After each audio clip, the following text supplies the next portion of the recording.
SIR यानी कि special intensive revision जो इलेक्शन कमीशन ऑफ इंडिया यानी कि ECI ने बिहार में शुरू किया है, इसका मकसद क्या है? बिहार की वोटर लिस्ट को अपडेट करना है। मतलब हर वोटर को अपनी डिटेल्स दोबारा वेरीफाई करानी होगी।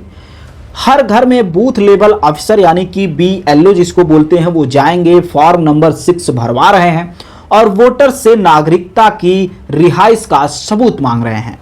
सुनने में तो ये भी आ रहा है कि बस एक रूटीन चेक लगता है, लेकिन रुकिए, कहानी में ट्विस्ट बाकी है। चाहे आधार कार्ड हो, वोटर ID हो, राशन कार्ड हो जैसे आम दस्तावेज यहां पर मान्य नहीं है। अब बताओ भाई कि ये गरीब आदमी पासपोर्ट या जन्म प्रमाण पत्र कहां से लाएगा?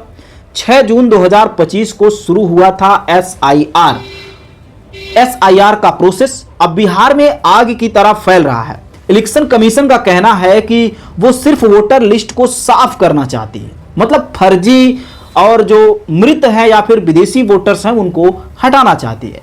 लेकिन विपक्ष का आरोप साफ तौर पे है कि मिनी NRC है, जिसका मकसद गरीबों, दलितों, मुसलमानों और प्रवासियों को वोटर लिस्ट से हटाना है।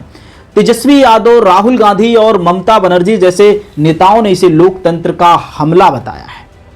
और भाई ये कोई छोटा मोटा मामला नहीं है, 64 लाख वोटर्स के नाम कटने का खतरा है। चलो एक आंकड़े की बात करते हैं। बिहार में कुल 7.89 करोड़ वोटर्स हैं, लगभग 8 करोड़। ECI यानी कि इलेक्शन कमीशन ऑफ इंडिया का कहना है कि 99.8 वोटर्स ने फॉर्म जमा कर दिया है, लेकिन 60 से 64 लाख वोटर्स की लिस्ट से नाम हटने की बात चल रही है। इसमें 22 लाख मृत लोग हैं और 7 लाख डुप्लीकेट एंट्रीज और 35 लाख लोग अनट्रेसेबल हैं। अब सवाल यह है कि 35 लाख लोग आखिर कहां गायब हो गए? क्या यह सचमुच में अनट्रेसेबल है या इनमें से ज्यादातर गरीब, मजदूर, प्रवासी और जो भी लोग हैं कागजात नहीं जुटा पाए? अब सबसे बड़ा सवाल ये सब बिहार विधानसभा चुनाव से ठीक पहले आखिर क्यों हो रहा है? विपक्ष का कहना है कि SIR एक सियासी साजिश है। तेजस्वी यादव ने कहा कि यह गरीबों और पिछड़ों के वोट छीनने की कोशिश है। राहुल गांधी ने इसे चुनावी चोरी करार दिया है। ममता बनर्जी ने तो यहां तक कह दिया कि युवाओं को टारगेट कर रहा है ये SIR। अब भाई सिर्फ नेताओं की बात नहीं है, सड़कों पर लोग उतर रहे हैं। महागठबंधन ने बिहार बंद का ऐलान भी किया था। लोग डर रहे थे कि उनका वोटिंग का हक कहीं छीन ना जाए। एक महिला का मामला सामने आया जिसके बेटे का पता कब्रिस्तान लिखा गया था। अब बताओ ये क्या मजाक है? क्या मामला अब सुप्रीम कोर्ट तक पहुंच गया है? 28 जुलाई 2025 को सुप्रीम कोर्ट ने SIR के खिलाफ याचिकाओं पर सुनवाई का एसोसिएशन फॉर डेमोक्रेटिक रिफॉर्म यानी कि ADR और कई कार्यकर्ताओं ने कोर्ट में कहा कि अगर SIR गैर कानूनी है क्योंकि इलेक्शन कमीशन के पास नागरिकता तय करने का अधिकार नहीं है।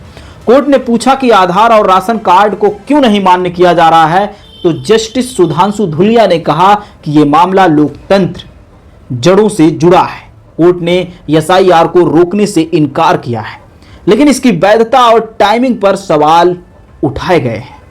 अगली सुनवाई जल्द होने वाली है और इसका फैसला बिहार के 64 लाख वोटर्स को भविष्य तय करेगा। भाई आप जरा सोचो, वोट देने का हमारा हक है। संविधान के तहत आर्टिकल 326 में यह गारंटी दी गई है, लेकिन SIR के नाम पर अगर लाखों लोगों का वोटर लिस्ट से नाम कट गया तो ये लोकतंत्र का मजाक नहीं तो और क्या है। गरीब मजदूर जो दिन रात मेहनत करता है वो जन्म प्रमाण पत्र कहां से लाएगा? जो प्रवासी है अपने गांव से दूर काम करता है वो कैसे फॉर्म को भरेगा? और सबसे बड़ी बात जो बिहार में है, SIR आखिर क्यों? अगर वोटर लिस्ट साफ करनी है तो पूरे देश में क्यों नहीं? दोस्तों ये सिर्फ बिहार की बात नहीं है। अगर आज बिहार में SIR के नाम पर लाखों वोटर्स के हक छीन रहे हैं तो कल ये पूरे देश में हो सकता है। इलेक्शन कमीशन का कहना है कि वो सिर्फ वोटर लिस्ट को साफ कर रहा है, लेकिन सवाल यह है कि क्या इस सफाई में सच्चे नागरिकों का हक भी साफ हो जाएगा? ये वक्त है सवाल उठाने का, ये वक्त है अपनी आवाज को बुलंद करने का। तो दोस्तों तुम्हें क्या लगता है, SIR वाकई में वोटर लिस्ट को साफ करने का तरीका है ये लोकतंत्र पे चोट है। कमेंट में अपनी राय जरूर बताएं। और हाँ, अगर तुम्हें ये वीडियो पसंद आए ना भाई, तो लाइक करके वीडियो को शेयर करें और सपोर्ट करने के लिए चैनल को सब्सक्राइब करना ना भूलें, क्योंकि आपका एक सब्सक्राइब करना हमें मजबूती देता है और जितना बड़ा सब्सक्राइबर बेस होता है वीडियो उतनी दूर तक फैलती है। और सच्ची पत्रकारिता के लिए आर्थिक सहयोग करें दिए हुए नंबर पर, क्यूआर कोड पर, गूगल पे, फोन पे के माध्यम से 1 ही रुपए क्यों ना, लेकिन आर्थिक सहयोग जरूर करें। तो फिलहाल आज के लिए इतना ही, और अपने दोस्त भीमा चित्रा को दीजिए इजाजत। हम आपसे मिलेंगे अगली वीडियो में। नमस्कार, आप सभी का बहुत बहुत आभार।